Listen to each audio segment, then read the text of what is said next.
everyone, and welcome to today's Knowledge at Noon. My name is Jonathan Henry, and I'm the host today.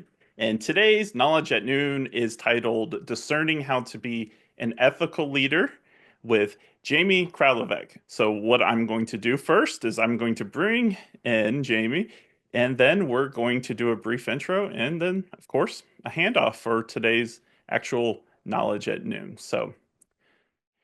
So today we have Jamie Kralovec. He is the Director for Mission and Ministry for the Capitol Campus, which is one of the new exciting projects here at Georgetown.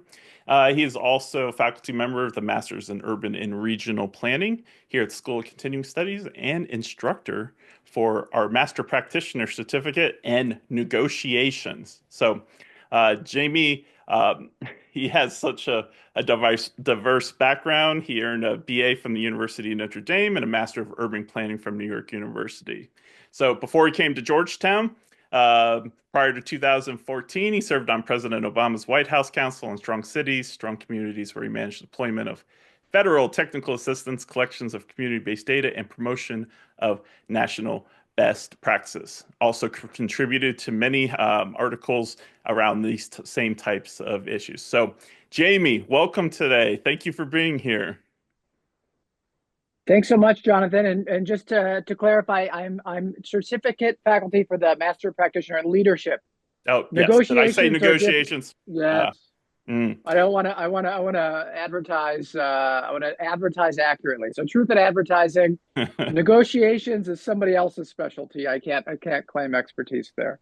Absolutely.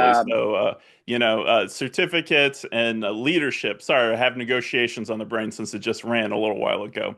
And then also, we don't want to forget instructor within the Strategic Thinking and Leadership Academy as well. That's great.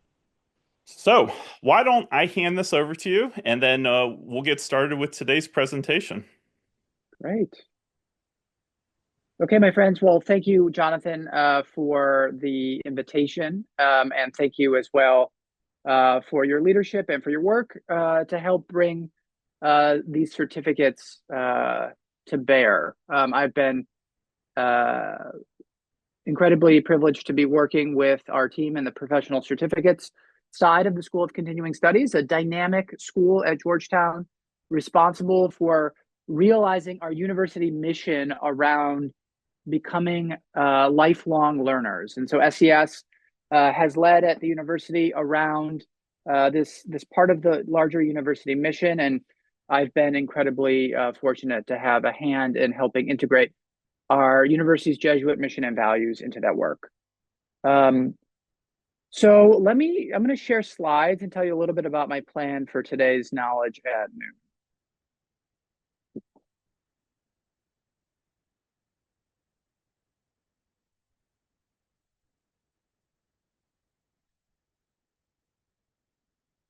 So today's conversation is really framed around discerning how to be an ethical leader, right? And this kind of experience of this hour is intended to be an opportunity to take a pause from whatever it is that has been occupying our attentions, whatever other engagements we've been about in this morning, and frankly, to just pause and reflect on the meaning of discernment as a practice, where it derives from, what relationship it has to our university mission and values, and what contribution discernment can make to the practice of ethical leadership and the formation of ethical leaders, right? And before I kind of share some ideas with you, and I promise this is going to be not very didactic, I have some slides prepared. I'd like to kind of set the table a bit with some ideas, right? But I really think and hope that the majority of our time together virtually in this hour will be a discussion based on the questions that you ask. So whenever I come into a room, I've been at the university 11 years. Since 2018, I've been serving full-time as a mission integrator at the School of Continuing Studies. And what that means in practice is that across the diverse portfolio of our programs at the school, I always go where I'm invited, and I am often asked to integrate or infuse some part of our Jesuit mission and values into the learning experience of a course. And I do this from the place of my kind of personhood and my positionality, right? And it's a diverse personhood, right? I'm, as Jonathan mentioned, formally trained in urban planning, and as my biography noted, served at the White House level, helping the Obama administration support high need, distressed cities across the United States with their economic development visions by using urban planning education to help integrate kind of federal resources to realize those visions. So I came to Georgetown 11 years ago with that professional kind of identity, that persona as part of who I am. In the course of being at the university, I have rediscovered my own affection, affinity, and fidelity to the spiritual, moral, theological, and educational tradition that animates the life of this university, 27 other universities in the United States, and over 200 around the world. And that is the tradition of the Jesuits. This is a 1 hour session. I wish this was a 15-hour session and we could break this up into 15 different classes. This is not an opportunity to go too deep on the history of the Jesuits, although I wish it could be. But just in short, the Jesuit tradition of education is a tradition that began in the 16th century, led by St. Ignatius of Loyola, the founder of the Jesuits, who in the history of Christian spirituality and Christian education did something really unique. He created a model of apostolic work and of education that was inherently worldly and urban. And to the kind of guiding motif of the Jesuits, he said that finding God in all things meant sharing a vision of God's work in the world where people are, and that is in the cities. And with that founding vision and spiritual insight, for 500 years, Jesuits have founded schools primarily in urban centers. And so today, 500 years later, I'm beginning this presentation by bringing together these different parts of my own personal and professional story, which is what is the meaning of our mission as it relates to the way we are and are with the city, and what resources from our Jesuit mission are of relevance to the study and practice of leadership here at the School of Continuing Studies. So let me share a little bit about what I want to accomplish in our time together. So why are we here?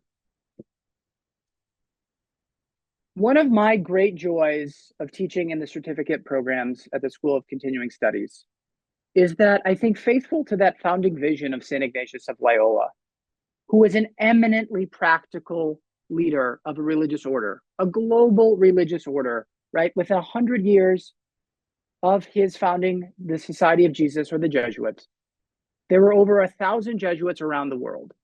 Management scholars have looked at the Jesuits as an example of a successful company, right? And so the ideas of Jesuit spirituality and their contributions to ethics and leadership are studied on their own for their own sake, right? And so I want to tell you a little story about that connection. And I'm going to do so in a way that recognizes, right, the diversity of who you are and why it is that you arrive at this space. Sharing about the religiously kind of inspired ideas of the Jesuits in 2025 in a global, multicultural, multi-religious university is and can be an opportunity to be together in the midst of our difference. Sharing our Jesuit tradition in this way can actually open up more possibilities and not close them. So I want to do that in 4 parts. I want to talk about why ethical leadership matters in light of the VUCA world in which we currently find ourselves. Of a volatile, uncertain, complex, and ambiguous world, right? What is happening in our world, in our communities that requires ethical leadership? Second, I want to briefly make the case for why in recent decades, the kind of scholarly literatures of management and leadership have turned their attentions to spirituality. And third, I want to create a bridge between the crisis of leadership our world is facing and the need for spiritual practices to inform that leadership by offering Ignatian discernment as a framework, historically tested and practiced, that can bring together one and two. And finally, because this is a session that is intended to spark your interest in our programs here at Georgetown, I want to tell a little story about why this university is uniquely positioned to do this work. A university with a global mission, an abiding commitment to religious and cultural diversity that also is animated by a founding tradition, right, that continues to give life to all that we do at Georgetown. So I don't want to make any assumptions, but this is a common frame. It's about in the late 80s, management and leadership scholars began to employ a framework to describe the difficult challenges facing organizational leaders. And the acronym VUCA captures this: volatility, uncertainty, complexity, and ambiguity, right? The idea is that the challenges facing the world today and those who lead in firms and organizations and in communities, these challenges fundamentally stretch all of our capacities, right? We are no longer living in a world where technical solutions are enough to address inherently complex problems that are also inherently interconnected and interrelated.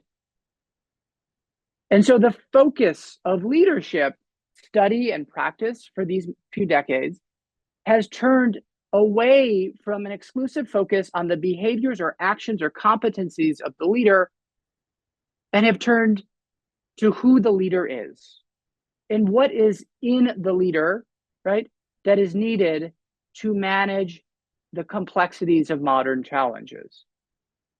So we might say that so much of the discussion about leadership and the practice of it has focused more on being and a little less on doing, right? Who is the leader, and what does the leader need in order to manage these difficult challenges, or what we might call adaptive challenges?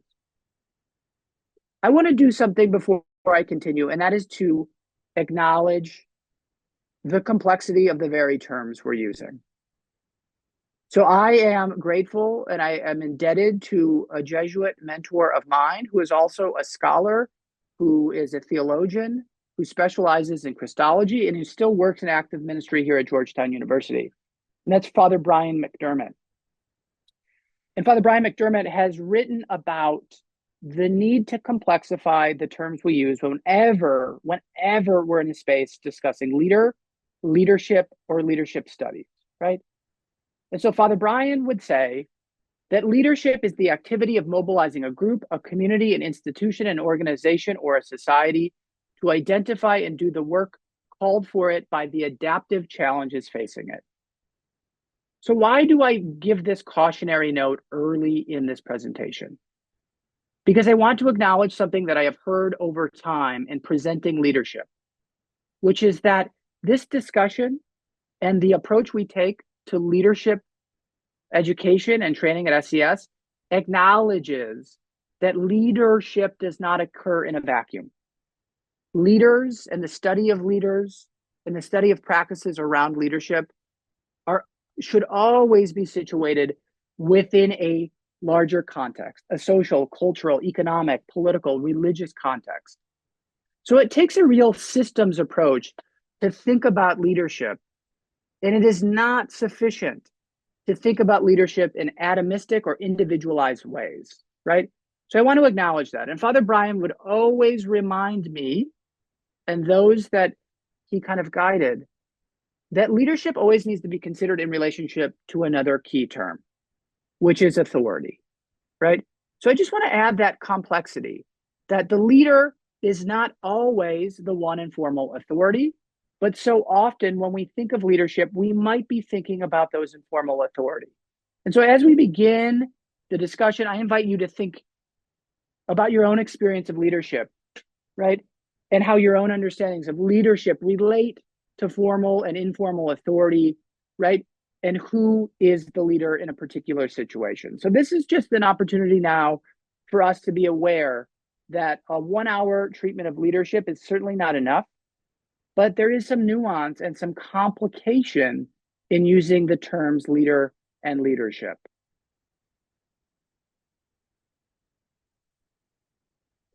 So I talked about this kind of understanding that adaptive challenges, right, which are distinct from routine or technical challenges, right? This is a distinction that Ron Heifetz, who is a longstanding scholar of leadership at the Harvard Kennedy School of Government, he makes this distinction between two types of challenges, right?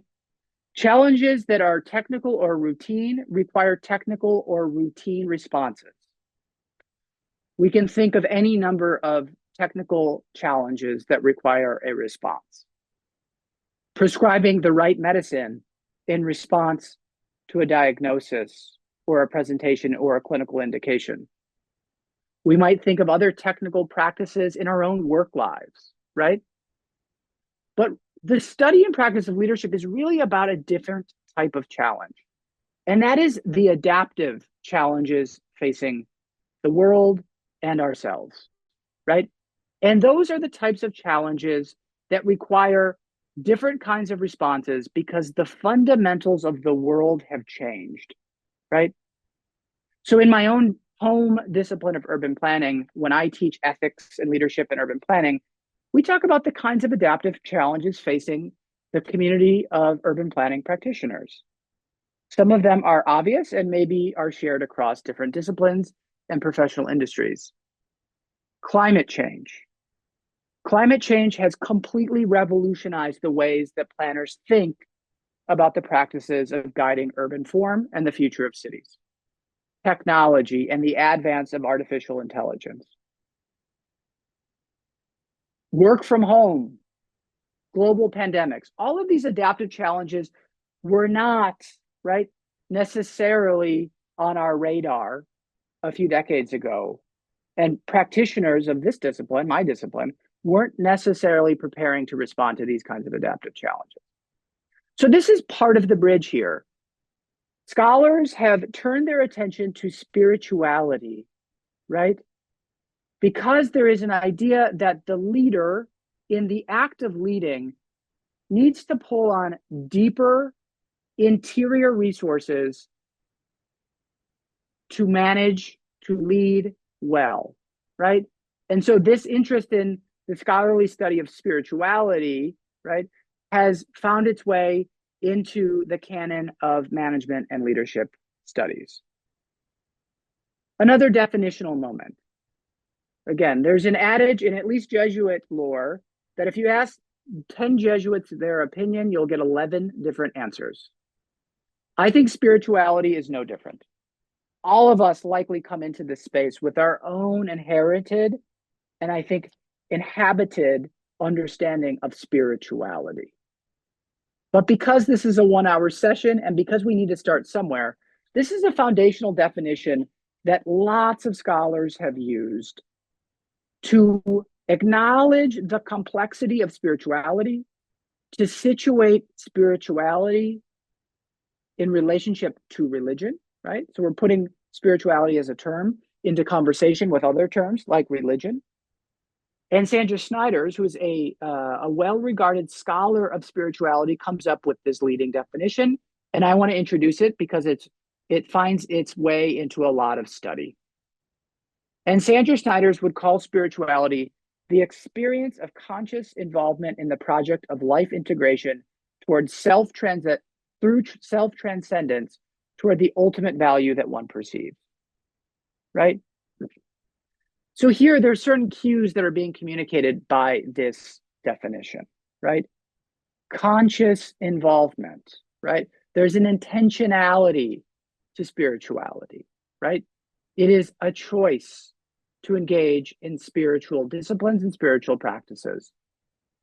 The project of life integration, this idea that the leader is not leading in one area of life, but ideally, aspirationally, leadership is an integrative project. It is weaving together the whole parts of a human person, right? Body, mind, and soul. Not compartmentalizing one part of ourselves, but thinking about the way that our spiritual lives do not begin and end at the workday. Self-transcendence, right? This idea that spirituality, this broad framing definition, and the particular ways we might think about operationalizing it, right, is really about transcending the self, right? One of the most popular theories these days, Theory U, right, about the complex change management processes and organizations, is about this you, this letting go of the ego, right? Hitting the bottom of the U, this kind of presencing, right? So as to returning to letting come, right? And that letting come, right? We can talk about that journey, that itinerary in various spiritual traditions is about overcoming the self for the goal of having life and having it abundantly for self and others, right? And then this ultimate value. In a theological way, we might easily shortcut that kind of broad term and insert our own name for God, right? And I'm going to talk in a second about a particular name for God that comes out of this Ignatian spiritual heritage, right? And is the root and branch of the discernment strategy that I'm about to talk about. So part of the question is what explains the growth of interest in spirituality, right? So much of my work in mission integration in my setting, especially with professionally minded students who might be with us at SES for a 3-day certificate or a 10-course master's degree, right? Or a summer seminar, is that persons working in professional disciplines with busy lives tend to be task-oriented adult learners, right? And they tend to bring with them their own well-formed, cultivated sense of what is spirituality. And our academic disciplines, especially in the social sciences, have for so long dismissed the formal study of spirituality as not being empirical enough. It's kind of a prejudice of the Enlightenment tradition about what qualifies as credible and valid knowledge. So why have these empirically minded, Enlightenment-oriented social science scholars suddenly taken an interest in spirituality as an observable, testable phenomenon worthy of deeper study? And part of this is the rise of interest and affirmation in what Daniel Goleman would call emotional intelligence, right? That leaders need more than the hard technical skills and competencies of leading, right? Of negotiation, of conflict mediation, right? Of meeting convening, right? Of goal setting, of strategic thinking, right? All of that is important. But this idea that none of that matters, right? Unless the leader is also sensing their own emotions and the emotions of the group and the life of the group. And that sensing emotionally requires skills. So part of the kind of growth of interest in spirituality has begun with the embrace of emotional intelligence as a valid and credible domain of personal growth and development and in human development as a leader. But I would offer that emotional intelligence is not enough. Because some of the critiques of the emotional intelligence embrace that come out of the spiritual and moral traditions is that too much of the discussion about emotional intelligence, right, misses a key dimension of ethical leadership, which is, again, going back to one of my framing cautions. If all we are about in training leaders is sending leaders back to their organizations simply to fulfill the stated missions of their organizations, we will have missed an opportunity to live out our mission as a university. Because leadership is fundamentally about the ways in which we lead for the sake of the ultimate end for which we are all created. And that teleological understanding of leadership, this telos, right, that all leadership is done, no matter the context or the situation or the container of the work, for the sake of the common good, justice, sustainability, and all of the guiding aspirational values that you'll find in Georgetown's mission statement. And so how do we do that work in guiding and preparing leaderships for the adaptive challenges facing themselves and their organizations? And this, my friends, is where the real bridge to the Ignatian tradition occurs, right? Transformational, authentic leadership depends on being able to tap in the inner source of our lives, right? And that rootedness in ourselves is not a self-referential or solipsistic or selfish movement. It is inherently a movement towards serving the universal. It is the movement from the I as self to the we that is us, ultimately to the universal, which is the cosmos. So some of you might be thinking at minute 29 of this presentation, whoa, whoa, whoa. I thought I just signed up to hear some technical skills about leadership. And what I'm offering here is that the charge of leadership training and education is about the deepest, most challenging, and most perennial questions of human life, which is who are we, our ontology, and what are we for?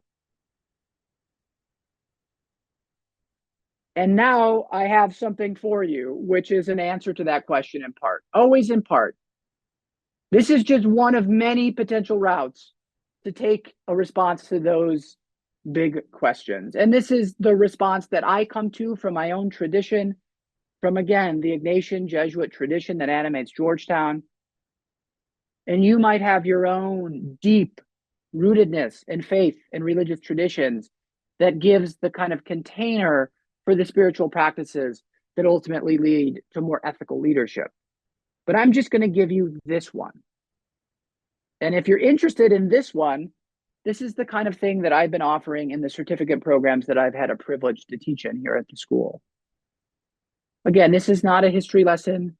We do not have enough time to get into this. But in short, Ignatian discernment is a framework for making decisions that ultimately maximize the most universal good.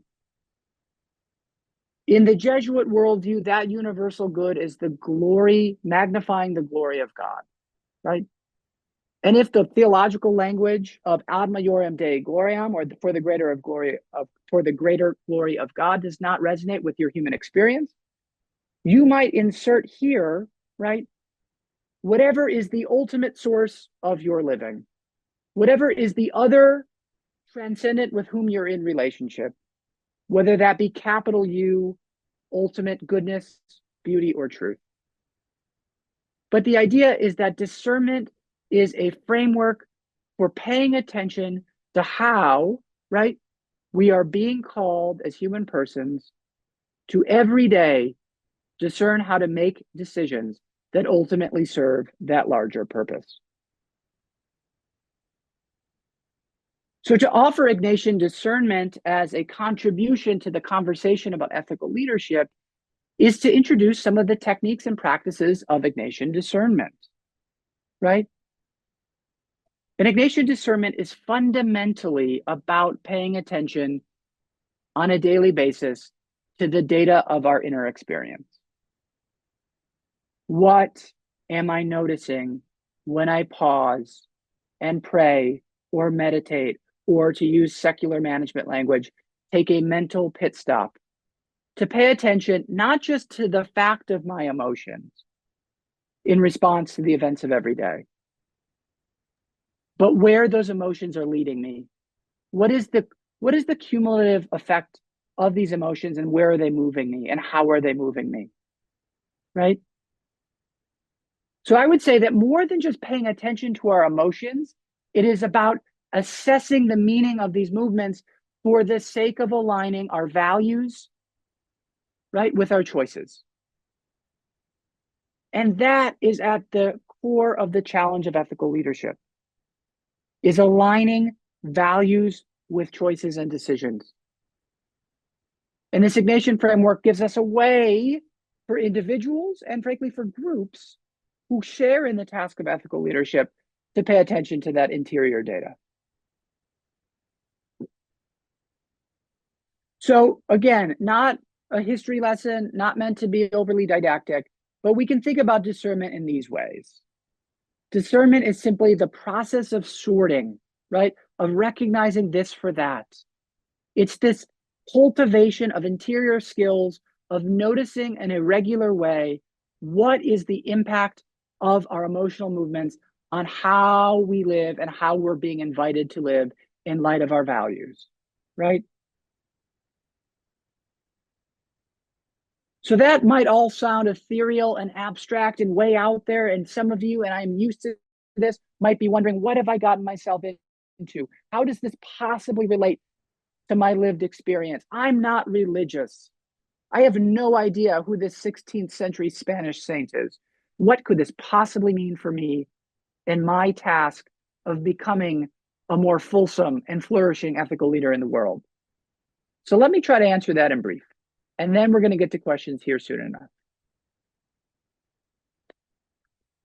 So here are some historically tested and tried practices that Ignatian discernment that can be inserted into kind of ethical leadership situations, right? That come from our Ignatian tradition.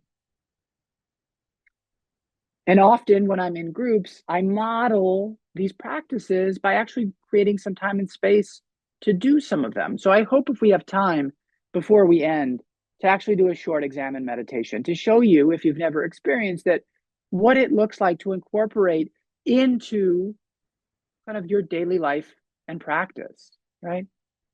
So I spend lots of time doing this first thing, offering spiritual direction, right? Which is a form of kind of helping discipline in the family of therapy and counseling that is fundamentally about helping individuals share and appreciate the meaning of their inner spiritual lives, right?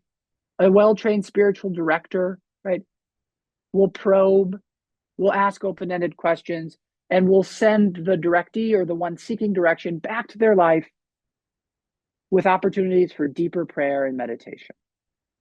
At SES, we offer a suite of very excellent programs in coaching, right? And I think leadership coaching and mentoring have the opportunity to be infused with these kinds of Ignatian kind of motivation in the spirit of Ignatian discernment. Imaginative prayer, right? This idea that entering into the scenes for Ignatius of the Christian Gospels is a way of helping ourselves notice the ways that we're being called not to be passive kind of in our contemplation, but the ways that this imaginative exercise of literally composing the place of a scene of the Gospels, right, is inviting us to make different choices about how to serve that ultimate purpose, or what Ignatius would call the principle and foundation of every human life. Journaling and spiritual note-taking is a classic Ignatian practice. The Jesuits and Ignatian spirituality does not have kind of a monopoly on journaling and note-taking, but it's a classic Ignatian practice, and I encourage it for anyone who is discerning how to grow in their leadership capacity. I talked about the examine meditation, this mental pit stop, this reverential review of our day, a practice that is not just exclusive to the religious kind of inspiration of the Jesuits, but has been taken up by schools of thought like positive psychology. This idea that in our day, we can pause and review our experience. We can pay attention in a particular way to our experiences of gratitude, to the ways in which Our experiences have brought us closer to our ultimate purpose, to God, right? Those consoling moments of our day, the opposite moments that have pushed us or tempted us away from our ultimate purpose, or those that have desolated us. And then ultimately the examen, because all of the Ignatian Jesuit tradition is inherently about making different and better choices for the ultimate good. We end an examen by asking ourselves, how is my new knowledge? How is my greater insight from this quiet time, this time of reverential review, of closeness with my Creator? How has this time in mindful review caused me to make a better choice for the next day? Active listening is a key component of Ignatian discernment. It's not just the director or the leader who needs to be an active listener, to listen, to understand, right? Assessments, education, and relationships, right? All of these, again, not exclusively owned by the Ignatian tradition, but are unique and core features of them. And finally, as I mentioned before, leadership is not an inherently individualized, atomized, or siloed practice. It is a practice we share. And I offer here a few examples of Ignatian practices that bring us together in the shared task of common leadership. Overly texty slide, but I just want to make another bridge here before I come to my concluding notes. I'm often asked, because at the School of Continuing Studies, each of our Masters of Professional Studies programs, of which we have about 20, have a core ethics course. And I'm often asked, so what is a Jesuit ethics? What is the Ignatian style of ethics? And again, there's a lot of diversity in thinking about this contribution, but these are the 6 ways that I tend to talk about ethics in kind of a Jesuit frame.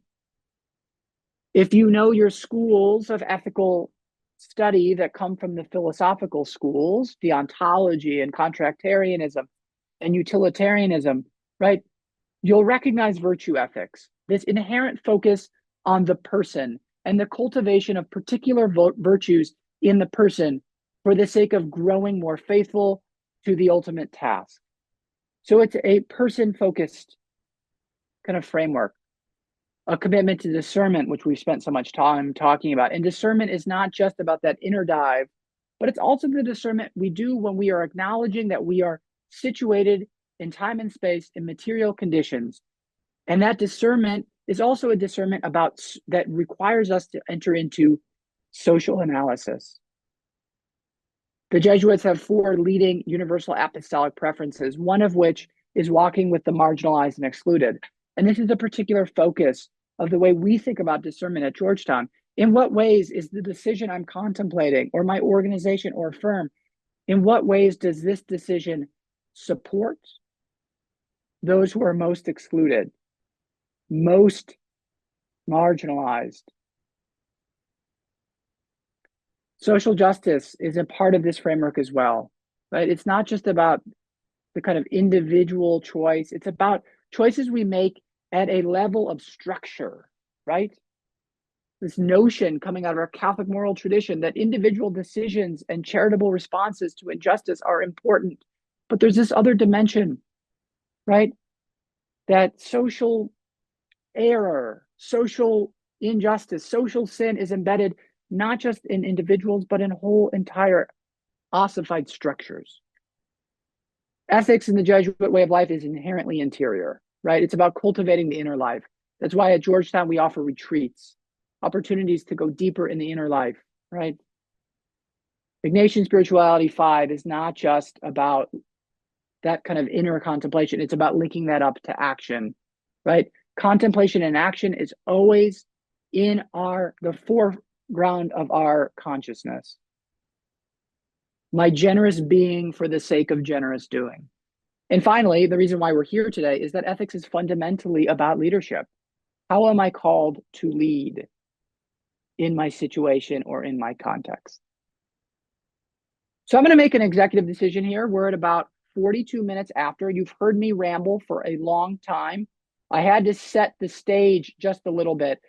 I'm going to leave a particular framework for how to make decisions in the Ignatian way as a goodie bag, and potentially, for your signing up for one of these certificates that I'm teaching. But Ignatius has a classic way of making decisions that we won't cover here because I want to get to your questions. Um, and I hope before we end, we have an opportunity to actually practice the Examen meditation before the 1 o'clock hour. So at this point, I'm going to stop sharing. I'm going to catch my breath. I'm going to ask Jonathan to do his thing, and then we're going to see what questions have come up for you all. All right, great. I will do my thing here. So first, I want to say thank you so much for that. Some of that I can attest to as being a Georgetown employee. I've gone through some of these different Ignatian what seminars back when what was it? Mary was running them a long time ago and things like that. And if you don't know the story of Saint Ignatius de Loyola, I would personally, it's very interesting because the person he was in the beginning is probably the exact opposite of the person he was at the end, and it's an amazing kind of um, setup in my mind. So. With that being said, what I want to do here is invite everyone for questions right now, discussion, things like that. But while we do that, I'll give you some time. I want to draw your attention, um, and I'm going to share my screen here. So, what I'd like to show you all is our Master Practitioner and leadership this time. See, I knew which one it was, but just had negotiation on the brain. So, uh, this certificate. So today you got kind of a little bit of a sample of one of the kind of the aspects of it, which is we have the Master Practitioner in Leadership offers professionals a chance to enhance thinking, judgment, or strategic thinking, judgment, and collaboration, and aligning values with decisions to address challenges with confidence and impact. So this one is it's a newer certificate, and it's going to have an interesting kind of a hybrid aspect to it of like online learning and once a week, kind of like this. Jamie, it's like a discussion panel between you and the two other instructors as well. So, is that correct? Yeah, it's a very interesting approach. So we have three faculty that will be in the in the program for all 8 weeks, and each faculty will take. So Sharon Newport, Stuart Brown, and myself will take different modules, but the faculty will be present for a live synchronous class meeting that happens virtually for an hour and a half on Tuesday nights for 8 weeks. So there is kind of a pre-class component, a class component, and then a post-class kind of reflection, and it adds up to an integrative whole. And students will leave having developed their own leadership plan. So I think it's a very actionable program, but also brings together diverse faculty with, frankly, really interesting, diverse perspectives on the core questions about becoming practitioners of leadership. Absolutely. So I dropped some links in the chat here, and right before we go into Q&A, I just want to alert you to a couple other things. If you're not familiar, Georgetown University has launched an initiative for federal workers that have been recently affected by federal downsizing. With that being said, SES, the School Continuing Study, which we're a part of, is offering 30% tuition discount on select professional certificates, which this is one of them. Um, and these are some of them. These are being updated. This is a fluid situation. Some have been added to it. So I would suggest contacting PDC programs at georgetown.edu to see. And with career coaching with Dr. Lisa Andrews, that's provided for all students. So if you were transitioning, there's free services here as well to see if this programs are a good fit for your new career. And just to recognize the fact of the turmoil right now and the help for others. So um, you can take a look at the federal workers defined as it's essentially in the last year, and you can see here for some of the proof points that we'll just need. But take a look over that, and then finally we have other offerings as well. You'll receive this for people viewing this presentation. Um, Take a look here at our website. And then finally, before we go right back into it here, here's our social media for LinkedIn, Instagram, and YouTube. Links are in the comment here for our live broadcast viewers. And so there we go. I'm going to open this up now then. Let's do question and answers, comments, stuff like that. So if you want to put them in the chat box, we will get to them in just a second here. So Let's see. Somebody raised their hand. Let's see. Would you mind putting them in the chat just in the sense so that I don't have to edit the video later? Because I don't have consent forms for you here. Yeah. Or if you're not able to type right now, just because I'm acknowledging the thing, I can take you off a mute for a second if you just want to speak. All right, so we've had some acknowledgments come in, hand claps and agreements in here, and here. So could Catherine here? Why don't I just here? I'm going to I'm going to unmute you, and I would love for you to just give your question here. Sure. Yeah.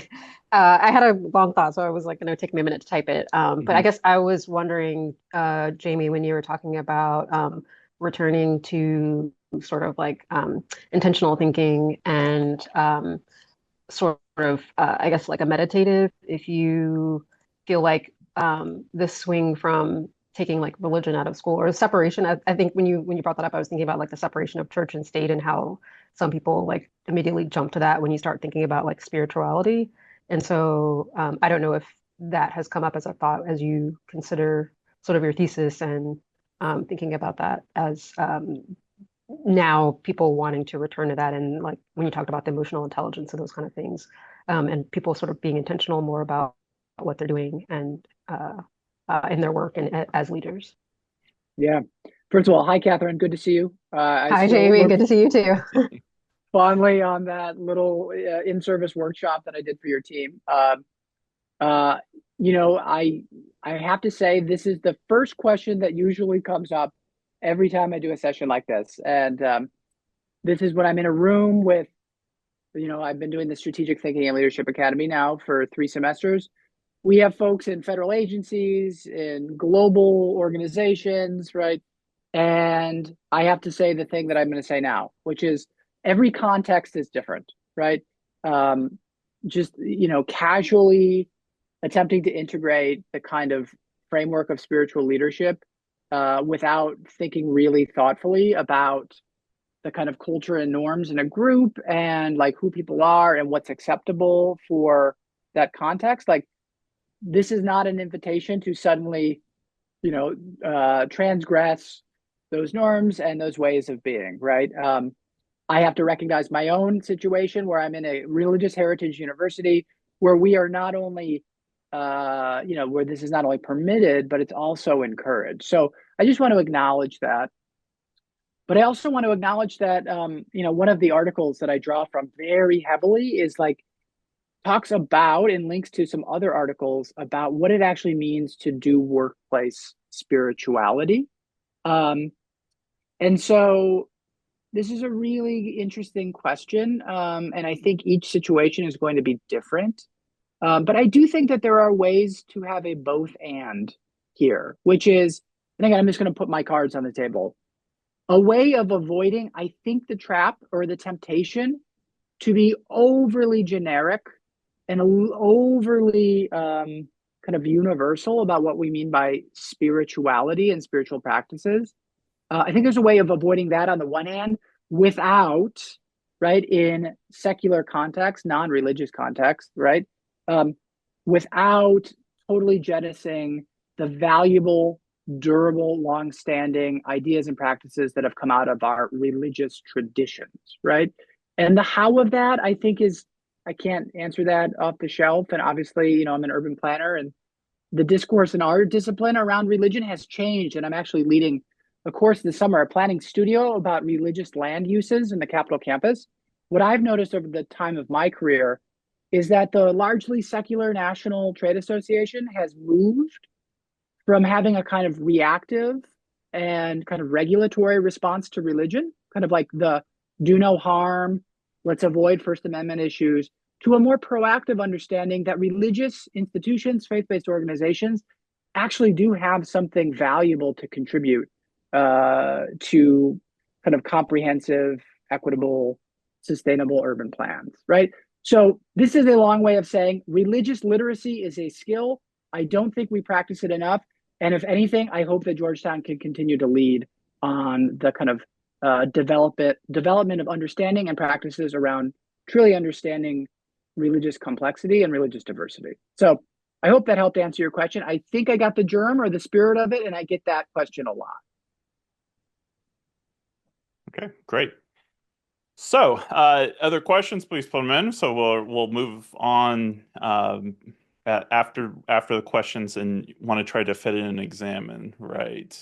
So, next question is essentially, what advice would you have for, someone who is trying to basically the company they work for, maybe there isn't a formalized kind of value system. What advice would you have for kind of like a first step towards, adjusting their leadership towards values and things like that, if there really isn't kind of a formalized, explanation at this point of things like that?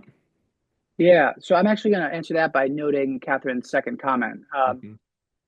Um, I think part of the work here of integrating kind of discernment and ethics into leadership is about reading situations well, right? So like um Ignatian spirituality talks about this movement that happens in any learning situation from awareness to understanding to action, right?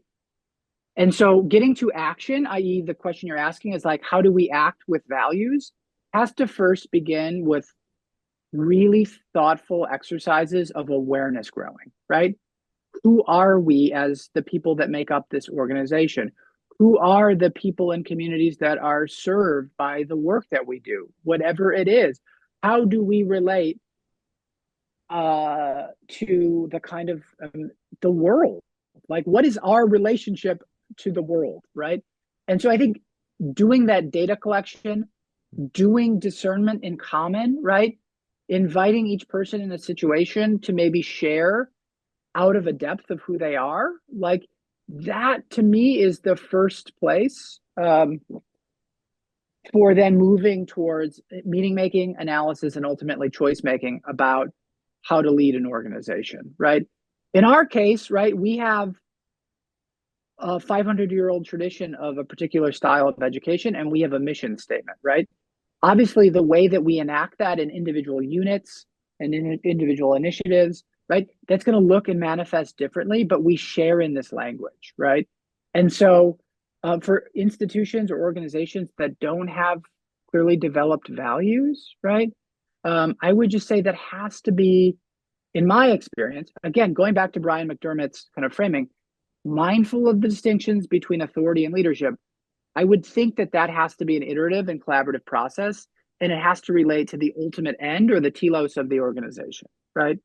And I think in this day and age, again, the telos or the end uh, has to be about more than a bottom line, right?